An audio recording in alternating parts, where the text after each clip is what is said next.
ਚੜ੍ਹਦਾ ਸੂਰਜ, ਚੜ੍ਹਦਾ ਸੂਰਜ, ਚੜ੍ਹਦਾ ਸੂਰਜ। ਨਮਸਕਾਰ। ਅੱਜ ਦਾ ਦਿਹਾੜਾ ਤੁਹਾਡਾ ਬਹੁਤ ਸੋਹਣਾ ਜਾਵੇ, ਬਹੁਤ ਸੁਖੀ ਜੀਵਨ ਲਵੋ ਤੁਸੀਂ, ਅਜਿਹੀ ਮੇਰੀ ਮੰਗਲ ਕਾਮਨਾ।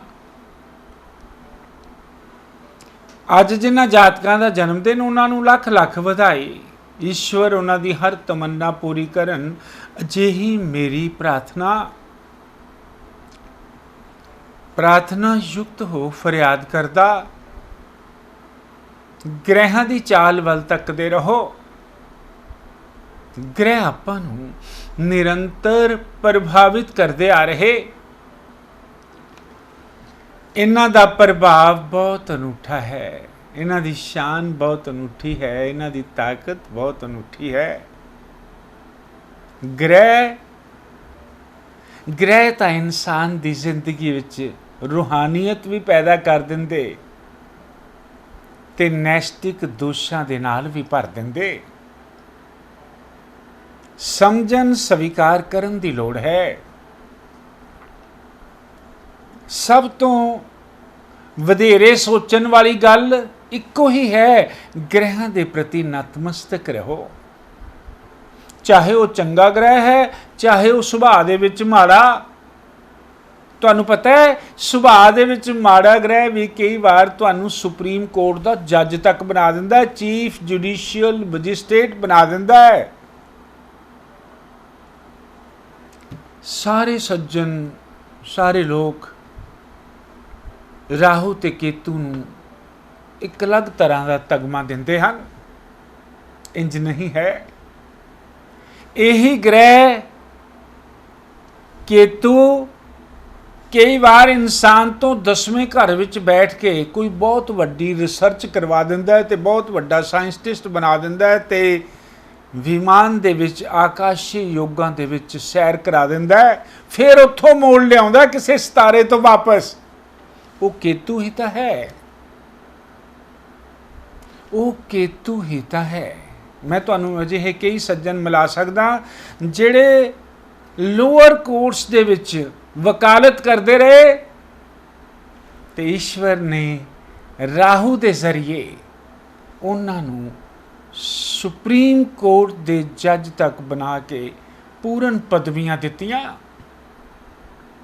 ਇਸੇ ਲਈ ਮੈਂ ਆਖਦਾ ਹਾਂ, ਗ੍ਰਹਿਾਂ ਦੇ ਪ੍ਰਤੀ ਨਤਮਸਤਕ ਰਹੋ, ਚੰਗੇ ਸੰਕਲਪ ਪੈਦਾ ਕਰੋ,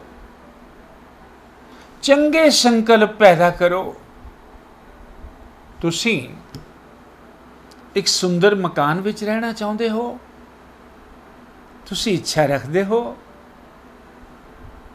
ਤੁਸੀਂ ਇੱਛੁਕ ਹੋ ਇਸ ਗੱਲ ਦੇ ਕਿ ਉਸ ਘਰ ਦੇ ਵਿੱਚ ਰੌਣਕਾਂ ਵੀ ਰਹਿਣ, ਪਰ ਬਣਾਉਣ ਵਾਸਤੇ ਧਨ ਨਹੀਂ ਹੈ, ਕਮਾਉਣ ਵਾਸਤੇ ਕੰਮ ਨਹੀਂ ਹੈ। ਜਦੋਂ ਤੁਸੀਂ ਇਸ ਸੰਕਲਪ ਨੂੰ ਲੈ ਕੇ ਚੱਲੋਗੇ ਕਿ ਈਸ਼ਵਰ, ਮੈਂ ਇੱਕ ਸੁੰਦਰ ਮਕਾਨ ਬਣਾਉਣਾ ਚਾਹੁੰਦਾ ਹਾਂ, ਵਿਜ਼ੂਅਲਾਈਜ਼ ਕਰੋ ਉਸ ਨੂੰ। ਚਾਹੇ ਤੁਹਾਡੇ ਚੌਥੇ ਘਰ ਦੇ ਵਿੱਚ ਗ੍ਰਹਿਾਂ ਦੀ ਸਥਿਤੀ ਬਿਲਕੁਲ ਚੰਗੀ ਨਾ ਹੋਵੇ, ਉਹ ਗ੍ਰਹਿ ਵੀ ਆਪਣਾ ਮੂੰਹ ਮੋੜ ਲੈਣਗੇ ਸੰਕਲਪ ਸ਼ਕਤੀ ਦੇ ਸਹਾਰੇ। ਤੁਹਾਨੂੰ ਕੰਮ ਵੀ ਦੇ ਦੇਣਗੇ, ਧਨ ਵੀ ਦੇ ਦੇਣਗੇ, ਫਿਰ ਮਕਾਨ ਵੀ ਦੇ ਦੇਣਗੇ, ਰਹਿਣ ਵਾਸਤੇ ਸਥਾਨ ਵੀ ਦੇ ਦੇਣਗੇ ਤੇ ਖੁਸ਼ੀਆਂ ਦੇ ਡੋਲੇ ਡੁਲਾ ਦੇਣਗੇ। ਗੱਲਾਂ ਛੋਟੀਆਂ, ਨਤੀਜੇ ਬਹੁਤ ਵੱਡੇ। ਬਹੁਤ ਸਾਰੇ ਸੱਜਣਾਂ ਦੀ ਜਨਮ ਕੁੰਡਲੀ ਦੇ ਵਿੱਚ ਔਲਾਦ ਦੀ ਮਹਿਮਾ ਨਹੀਂ ਹੈ, ਔਲਾਦ ਹੀ ਨਹੀਂ ਹੈ, ਔਲਾਦ ਹੀ ਨਹੀਂ ਹੈ।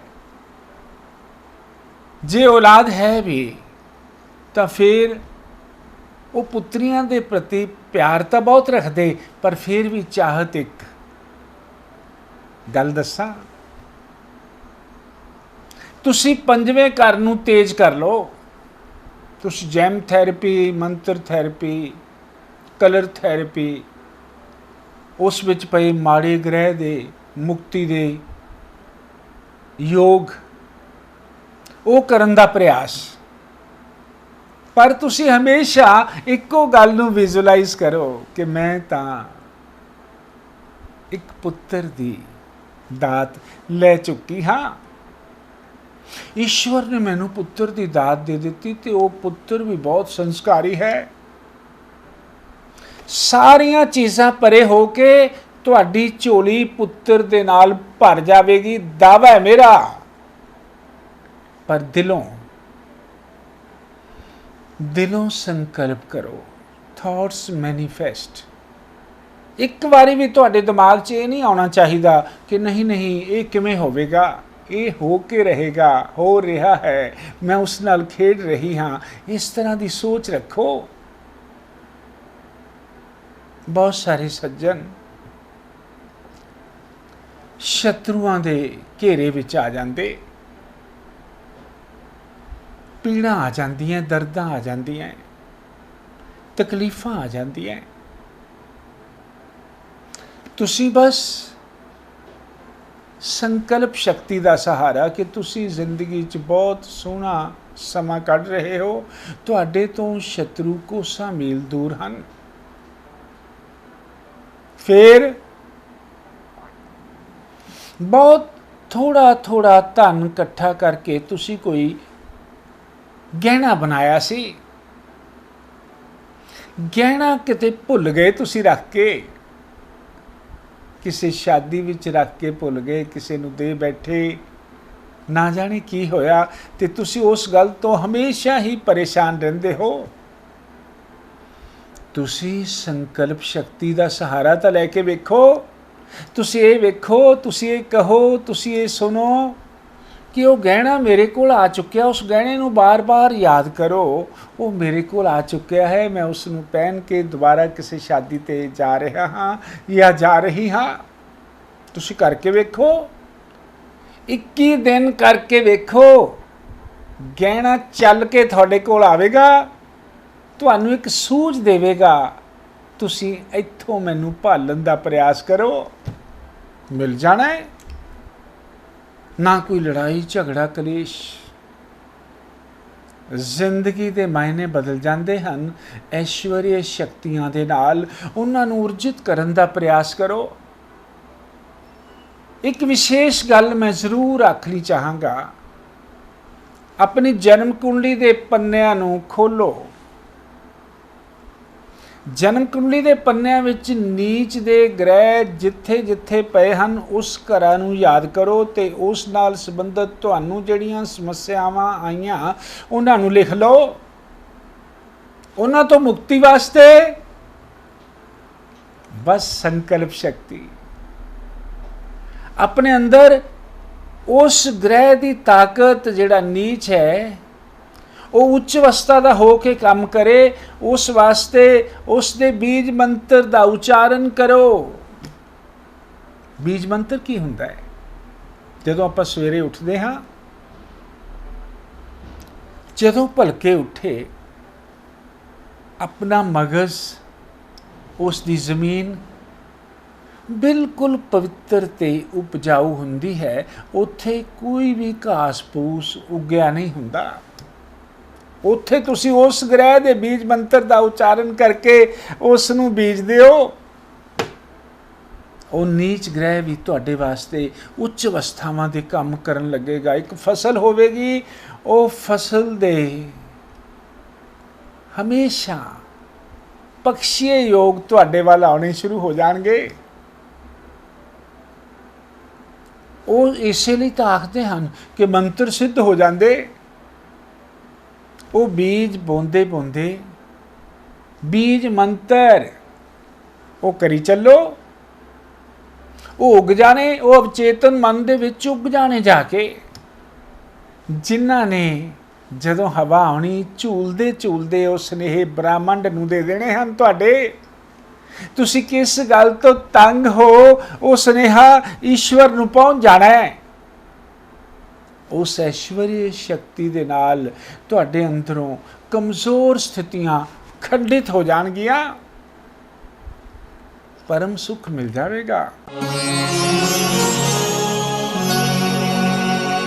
ਅੱਜ ਜਿਨ੍ਹਾਂ ਜਾਤਕਾਂ ਦਾ ਜਨਮ ਦਿਨ, ਉਹਨਾਂ ਨੂੰ ਲੱਖ ਲੱਖ ਵਧਾਈ। ਈਸ਼ਵਰ ਉਹਨਾਂ ਦੀ ਹਰ ਤਮੰਨਾ ਪੂਰੀ ਕਰਨਗੇ। ਤੁਹਾਡਾ ਇਹ ਵਰਾ ਵਿਸ਼ੇਸ਼ ਸ਼ੁਕਰ ਗ੍ਰਹਿ ਦੇ ਥੱਲੇ ਜਾਣ ਵਾਲਾ ਹੈ। ਸ਼ੁਕਰ ਗ੍ਰਹਿ ਸੁੰਦਰਤਾ ਦਾ ਮਾਲਿਕ, ਹੀਰਿਆਂ ਜੜੇ ਤਾਜ ਸਿਰ ਤੇ ਧਰ ਕੇ ਇਸ ਵਰੇ ਤੁਹਾਡੀ ਜ਼ਿੰਦਗੀ ਨੂੰ ਸਜਾਉਣ ਵਾਸਤੇ ਆਇਆ। ਚਮਕ ਦਮਕ ਨਾਲ ਚਮਕ ਜਾਣੀ ਤੁਹਾਡੀ ਜ਼ਿੰਦਗੀ।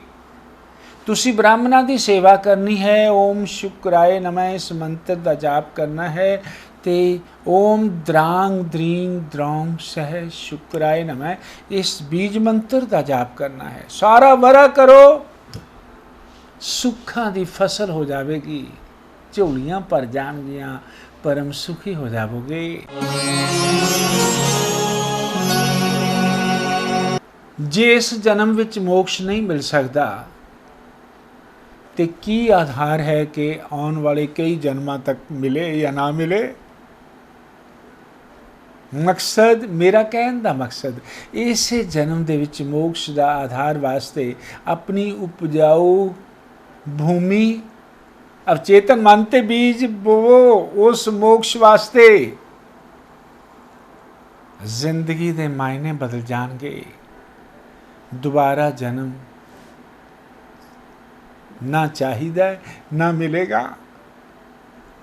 ਸੁਖ, ਪਰਮ ਸੁਖ ਪ੍ਰਾਪਤ ਹੋ ਜਾਵੇਗਾ। ਅੱਜ ਦਾ ਦਿਹਾੜਾ ਮੰਗਲਮੈ ਸ਼ਬਦਾਂ ਦੇ ਨਾਲ ਅੱਜ ਦਾ ਰਾਸ਼ੀਫਲ। ਮੇਖ ਰਾਸ਼ੀ ਦੇ ਸੱਜਣਾਂ ਨੂੰ ਅੱਜ ਲੰਬੀ ਯਾਤਰਾ ਦਾ ਸੁਨੇਹਾ, ਯਾਤਰਾ ਰੂਹਾਨੀਅਤ ਹੋਵੇਗੀ। ਬ੍ਰਿਖ ਰਾਸ਼ੀ ਦੇ ਸੱਜਣੋ, ਅੱਜ ਤੁਸੀਂ ਪੈਤ੍ਰਿਕ ਸੰਪत्ति ਦੇ ਹੱਕਦਾਰ ਬਣ ਜਾਵੋਗੇ। ਮਿਥੁਨ ਰਾਸ਼ੀ ਦੇ ਸੱਜਣੋ, ਪੜੋਸ ਨਾਲ ਲੜਾਈ ਝਗੜੇ ਕਲੇਸ਼ ਦਾ ਯੋਗ। ਕਰਕ ਰਾਸ਼ੀ ਦੇ ਸੱਜਣੋ, ਅੱਜ ਤੁਸੀਂ ਪ੍ਰਾਪਰਟੀ ਖਰੀਦੋਗੇ ਆਪਣੀ ਹਿੰਮਤ ਤੇ ਮਿਹਨਤ ਦੇ ਨਾਲ। ਸਿੰਘ ਰਾਸ਼ੀ ਦੇ ਸੱਜਣੋ, ਪਿਆਰ ਦੀਆਂ ਰਾਹਾਂ ਤੇ ਫੁੱਲਾਂ ਦੇ ਯੋਗ। ਕੰਨਿਆ ਰਾਸ਼ੀ ਦੇ ਸੱਜਣਾਂ ਨੂੰ ਪੀੜਾ ਘੇਰ ਸਕਦੀਆਂ। ਤੁਲਾ ਰਾਸ਼ੀ ਦੇ ਸੱਜਣੋਂ, ਲਾਈਫ ਪਾਰਟਨਰ ਪਰੇਸ਼ਾਨ ਕਰ ਸਕਦਾ ਹੈ। ਬ੍ਰਿਸ਼ਚਿਕ ਰਾਸ਼ੀ ਦੇ ਸੱਜਣੋਂ, ਡੁੱਬਿਆ ਧਨ ਵਾਪਿਸ ਮਿਲੇਗਾ। ਧਨੂ ਰਾਸ਼ੀ ਦੇ ਸੱਜਣ ਜੈ ਜੈਕਾਰ ਦੇ ਨਾਰਿਆਂ ਨਾਲ ਲੱਦੇ ਜਾਣਗੇ। ਮਕਰ ਰਾਸ਼ੀ ਦੇ ਸੱਜਣਾਂ ਨੂੰ ਵਿਸ਼ੇਸ਼ ਕਿਰਪਾ ਦੇ ਕਾਰਕ ਹੋਣ ਦਾ ਮੌਕਾ ਮਿਲੇਗਾ। ਮਕਰ ਰਾਸ਼ੀ ਦੇ ਸੱਜਣ। ਕੁੰਭ ਰਾਸ਼ੀ ਦੇ ਸੱਜਣਾਂ ਨੂੰ ਭੈਣ ਭਰਾਵਾਂ ਤੋਂ ਸੋਹਣਾ ਸਹਿਯੋਗ ਮਿਲੇ ਤੇ ਮੀਨ ਰਾਸ਼ੀ ਦੇ ਸੱਜਣ ਹਰ ਪੱਖ ਤੋਂ ਚੰਗਾ ਨਤੀਜਾ ਤੇ ਬਹੁਤ ਲਾਭ ਦੇ ਸਤੂਤਰ ਕਾਇਮ ਹੋਣਗੇ। ਨਮਸਕਾਰ। ਚੜ੍ਹਦਾ ਸੂਰਜ ਪ੍ਰੋਗਰਾਮ ਨੂੰ ਤੁਸੀਂ ਵੇਖ ਸਕਦੇ ਹੋ ਸਾਡੇ YouTube ਚੈਨਲ ਐਸਟ੍ਰੋ ਸ਼ੋ ਬਾਈ ਕਮਲਦੀਪ ਦੀ। ਨਾਲ ਹੀ ਚੈਨਲ ਨੂੰ ਲਾਈਕ ਤੇ ਸਬਸਕ੍ਰਾਈਬ ਕਰਨਾ ਨਾ ਭੁੱਲੋ। ज्योतिष सम्राट कमलदेव जी, 41 अमन पार्क, सामने चुंगी, फिरोजपुर रोड, लुधियाना।